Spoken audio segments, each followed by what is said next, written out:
నమస్తే, నేను ముఖేష్. గోకర్ణ గౌరవాన్వితులు, శాక్తేయ సహస్ర కిరణ బిరుదాంకితులు, శక్తిపీఠం వ్యవస్థాపకులు పూజ్యశ్రీ డాక్టర్ స్వామి శాంతానంద పురోహిత్ గారు మనతో పాటు ఉన్నారు. వారితో మాట్లాడే ప్రయత్నం చేద్దాం. గురువు గారు నమస్కారం. శ్రీమాత్రే నమః. రామదూత సూత్రం, ముఖ్యంగా ఈ రామదూత సూత్రం యొక్క రహస్యాలు ఏంటి? రామదూతము అంటే ముందుగా గుర్తొచ్చేది హనుమంతుడే. ఇది చదవడం వల్ల ఎటువంటి ఫలితాలు ఉంటాయి? ముఖ్యంగా ఎవరు చదవాలంటారు? నిత్య జీవితంలో కూడా చదవచ్చా? చదివితే ఎలాంటి ఫలితాలను మనం చూడవచ్చు అంటారు? చరాచర సృష్టిలో ఇంతటి గొప్ప భక్తుల్ని కానీ గొప్ప దూతను కానీ మనం ఎక్కడ కూడా చూసి ఉన్నాం. అలాంటి మహనీయమైనటువంటి చారిత్ర్యము ఆంజనేయ స్వామి.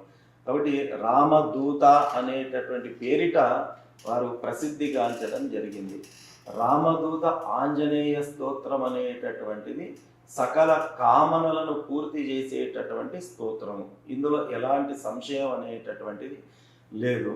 అయితే ఈ స్తోత్రాన్ని పారాయణం చేయడం వల్ల ఎలాంటి ఫలితాలు మనకు కలుగుతాయి అని అంటే 1, 2 అని చెప్పడానికి వీలు లేదు.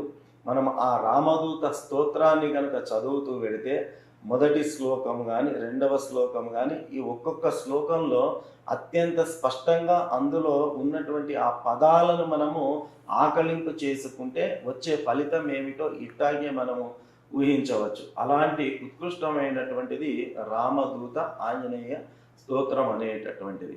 ఈ స్తోత్ర పారాయణం చేయడం వల్ల మనకు దుస్వప్నములు ఏవైతే ఉంటాయో ఆ దుస్వప్నముల బారి నుంచి మనం దూరం కావచ్చు. తర్వాత శత్రు బాధ అనేటటువంటిది ఉంటుంది మనకు. ఈరోజు రేపు ఉన్నటువంటి సమాజంలో మన పాలిట మనం ఏదో కార్యక్రమాలు మన పనులు మనం చేస్తూ ఉంటే కూడా మనల్ని అడ్డగించేటటువంటి వాళ్ళు ఆర్థికంగా కానీ మానసికంగా కానీ శారీరకంగా కానీ దెబ్బగొట్టి ఇబ్బంది పెట్టి ప్రయత్నం చేసే మార్గంలో ఉన్నటువంటి వాళ్ళు కోకొల్లలు ఉన్నారు ఈరోజు సమాజంలో. దానిని మనం శత్రు బాధ అని చెప్పడం జరుగుతుంది. అలాంటి శత్రు బాధ కూడా ఈ స్తోత్ర పారాయణం వల్ల మనకు నిర్మూలన అవుతుంది. అట్లాగే మనిషికి బుద్ధి కుశలత అనేటటువంటిది పెరుగుతుంది. మనం ఏం చేసినా కూడా బుద్ధి కర్మానుసారిణి అని మనకు శాస్త్రోక్తి. కాబట్టి మనం చేసేటటువంటి పనులన్నీ కూడా ఆ బుద్ధి ఆధారంగానే జరుగుతుంటాయి. కాబట్టి ఆ సన్మతి, ఆ సద్బుద్ధి, లేకపోతే ఏ సమయానికి ఏం చేయాలనేటటువంటిది అప్పటికప్పుడు స్ఫురణకు రావడం అనేటటువంటిది కూడా అతి ముఖ్యమైనటువంటి విషయము. అలాంటి మంచి స్ఫురణ మనకు కలగాలన్నా కూడా ఆ సద్బుద్ధి మన లోపల పెంపొందింపాలంటే కూడా ఈ స్తోత్ర పారాయణం వల్ల అది మనకు కలిగేటటువంటి అవకాశం ఉన్నది. అంతేకాకుండా ఆర్థికంగా ఏవైనా హెచ్చు తగ్గులు జీవితంలో అనుభవిస్తూ ఉంటే కూడా ఈ రకమైనటువంటి స్తోత్ర పారాయణం వల్ల మనం ఆ సమస్యలను కూడా అధిగమించేటటువంటి అవకాశం అనేటటువంటిది ఉంటుంది. తర్వాత నరదృష్టి, నరదోష అని చెప్పడం జరుగుతుంది. ఇలాంటివి కూడా, ఎందుకంటే మనిషి యొక్క చూపు చాలా చెడ్డది అని చెప్పి చెబుతూ ఉంటారు. ఆ రకంగా కొందరి చెడు దృష్టి వల్ల సవ్యంగా సాగుతున్నటువంటి మార్గంలో కూడా ఇబ్బందులు కలిగేటటువంటి అవకాశం ఉంటుంది. కాబట్టి అలాంటి నర దృష్టిని కూడా దూరం చేసేటటువంటి దివ్యమైన మహిమాన్వితమైనటువంటి స్తోత్రము శ్రీ రామదూత ఆంజనేయ స్వామి స్తోత్రం. ఇలా చెబుతూ పోతే కొల్లలైనటువంటి లాభాలు, ఫలితాలు ఈ స్తోత్ర పారాయణం వల్ల మనకు ఉన్నాయి. ఈ స్తోత్రాన్ని మనము శుచిగా, శుభ్రతగా స్నానం చేసుకొని ఆంజనేయ స్వామి వారి యొక్క చిత్రపటం కావచ్చు, లేదా రామ పరివారం యొక్క చిత్రపటం కావచ్చు పెట్టుకొని ఆ స్వామివారి యొక్క చిత్రపటం ముందు ఆవు నెయ్యి కానీ నువ్వుల నూనెతో కానీ దీపారాధన చేసుకొని మనము త్రికరణ శుద్ధితో ఈ స్తోత్రాన్ని గనక ప్రతిరోజు 41 సార్లు మండలం అని చెబుతారు. అలా మండల సంఖ్య పూర్తి చేసే అవకాశం లేకున్నప్పటికీ కూడా 3 పూటల్లో 3 సార్లు అయినా పారాయణం చేసుకోవచ్చు. ఇప్పుడున్నటువంటి కాలమాన పరిస్థితుల్లో ఉద్యోగ ధర్మ నిర్వహణలో ఇతరత్ర పనుల్లో మనకు ఆ 3 పూటలు కూడా చేసుకునే అవకాశం లేని సందర్భంలో ఉదయం స్నానం చేసిన వెంబడే కానీ లేకపోతే మన పనులన్నీ పూర్తి చేసుకున్న తర్వాత సంధ్యా సమయంలో కానీ అలా రోజులో ఏ ఒక్క పూట అయినా కూడా మనము త్రికరణ శుద్ధితో ఈ స్తోత్ర పారాయణం కనుక చేసుకున్నట్టయితే ఇది వరకు మనం చెప్పుకున్నటువంటి ఫలితాలన్నీ కూడా ఆ సద్భక్తులు పొందేటటువంటి అవకాశం ఉంటుంది. సో ముఖ్యంగా సార్ చాలామంది చదవడానికి ఉంటారు, కొంతమంది వినడానికి ఉంటారు. మరి విన్న చదివిన ఒకే ఫలితాన్ని మనం చూడవచ్చు అంటారా ఇలాంటి క్రమంలో? అంటే ఇక్కడ చదవడము అనేటటువంటిది అత్యంత ముఖ్యమైనటువంటి విషయం. ఇప్పుడు ఏదైనా ఒక పదార్థం ఉంది అనుకోండి, ఆ పదార్థాన్ని మనం తింటేనే మన కడుపు నిండుతుంది. వాళ్ళు తింటుండగా మనం చూస్తూ ఉన్నాం అనుకోండి, తినేవాడి కడుపు నిండుతుంది కానీ మనకు ఎలాంటి ప్రయోజనము ఉండదు.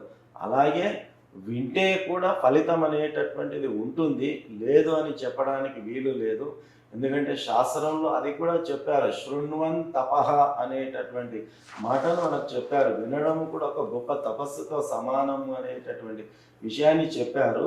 ఏదో మామూలుగా మనం ఫోన్లో కానీ ఇతరత్ర యూట్యూబుల్లో కానీ అట్లా వినడం కంటే కూడా స్వయంగా మనం ఉచ్చరించి ఆ పారాయణం చేయడం వల్ల ద్విగుణీకృతమైనటువంటి సత్వరమైనటువంటి ఫలితాలు పొందేటటువంటి అవకాశం ఉంటుంది. కాబట్టి మనం వ్యక్తిగతంగా మనం పారాయణం చేయడం అనేటటువంటిదే అత్యంత శ్రేయోదాయకమైనటువంటి విషయం. 41 రోజులు ఈ మంత్రాన్ని అయితే చదవమని చెప్పారు గురుగారు. మరి ఈ 41 రోజులు ఒక పటం పెట్టుకొని చదవమని అయితే చెప్పారు ఇందాక.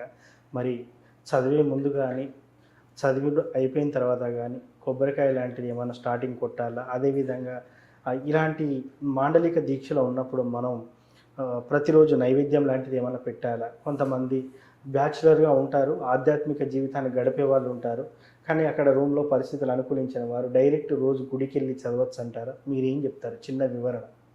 మన ధర్మంలో భక్తి అనేటటువంటిది అత్యంత సరళీకృతమైనటువంటిది. ఇది మనస్సుకు సంబంధించినటువంటి విషయం, చిత్తశుద్ధికి సంబంధించినటువంటి విషయం. కాబట్టి 41 రోజులు పారాయణం చేయాలన్న ఒక మండల దీక్ష చేపట్టినప్పుడు ఏదైనప్పటికీ కూడా సంకల్పం అనేటటువంటిది అత్యంత ముఖ్యమైనటువంటిది. కాబట్టి మొదటిసారి ప్రారంభం చేసేటప్పుడు బ్రాహ్మణోత్తముల ద్వారా ఆ యొక్క సంకల్ప పూజ చేసుకొని స్తోత్రాన్ని ప్రారంభించడం అనేది అత్యంత విశేషమైనటువంటిది. తర్వాత మండల కాలము పూర్తయిపోయిన తర్వాత ఉద్యాపన అనేటటువంటి పదప్రయోగం చేస్తారు.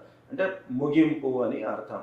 ఆ ముగింపు సందర్భంలో స్వామివారికి విశేషంగా అర్చన అభిషేకాది కార్యక్రమాలను చేయించడము, మామూలుగా వడల హారాన్ని ఆంజనేయ స్వామికి సమర్పిస్తారు, అత్యంత ప్రీతిపాత్రము అని చెప్పి, లేదా తమలపాకులతో స్వామివారికి పూజ చేయించడం కానీ, వడల హారాన్ని సమర్పించడం కానీ, ఈ రకంగా మన శక్తి కొలది, భక్తి కొలది, స్తోమత కొలది, యోగ్యత కొలది మనం స్వామివారిని మన వీలును బట్టి మనం అర్చించుకోవచ్చు.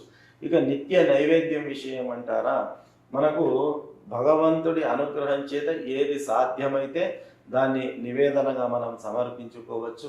ఏది లేని పక్షంలో ఒక అరటిపండు స్వామివారి ముందు పెట్టి స్వామివారికి నివేదన చేసినా కూడా అది మహా నైవేద్యంగా భావింపబడుతుంది. శక్తి ఉన్నటువంటి వాళ్ళు శాస్త్ర విధి విధానాల ప్రకారం ఏ నివేదన ఆంజనేయ స్వామికి మనకు తెలియచెప్పబడ్డాయో అలాంటివి చేస్తే సరిపోతుంది.